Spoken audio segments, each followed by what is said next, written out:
It started with the new in-ear monitors. The company had upgraded their entire audio system, sleek, wireless, crystal clear sound. The tech team bragged that these monitors could pick up the faintest breath on stage.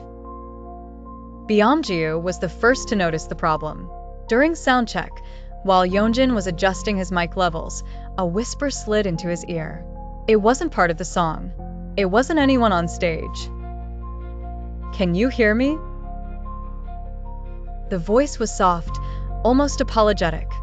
"Can you hear me?" Beomgyu froze, pulling out his earpiece. "Who said that?" he asked. The sound engineer looked confused. "Said what?" That night, during rehearsal, it happened again, but to Taehyun this time. While practicing his lines, a second voice blended under his own in the monitor feed, repeating his words half a second late, but pitched lower. Hyuninkai thought it was just feedback, until it repeated his name, twice, slowly. They ran diagnostics on the system. No interference, no cross channels. But Subin noticed something. The waveform recordings from the in-ears had extra peaks, tiny spikes buried deep in the noise floor. When amplified, the spikes formed patterns, almost like speech. Taehyun, curious, ran the audio through a spectral analyzer. Words began to emerge. "Still here. Can't leave. Need you to listen."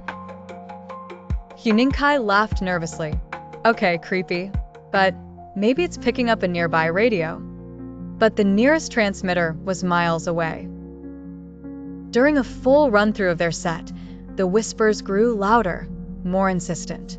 In Beomgyu's ear, "Step back now." He instinctively moved a step back, just as a lighting rig overhead snapped loose, crashing exactly where he'd been standing. After that, they started paying attention. The voices weren't random. They warned them about cables about to trip them, about a faulty mic stand, about slippery spots on the stage. But the warnings came at a cost. Each time, the static would grow louder afterward, almost like heavy breathing right next to their ears. Yeonjin suggested they come back after hours to test the system, without distractions. The stadium was empty, the lights dimmed, their footsteps echoing across the floor. When they powered up the in-ears, the static was instant, and this time, there were multiple voices. "We stayed when they left. We stayed for the music. We can't go." Subin's hands tightened around the receiver. "Who are you?" he asked aloud. A pause. "Then we were on this stage before you.